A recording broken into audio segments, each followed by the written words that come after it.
In this video, I'm going to show you how you can block an account on TikTok. If this video helps, please like and subscribe to this channel. Alright, so if you want to block any account, go ahead and search for the name of the person or the account using the search bar.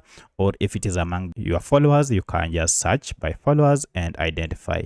For instance, I want to block this account here. It's pretty simple. I'll go ahead and tap on it. And once you have tapped it, now you should see a share icon on top here. Go ahead and tap on it.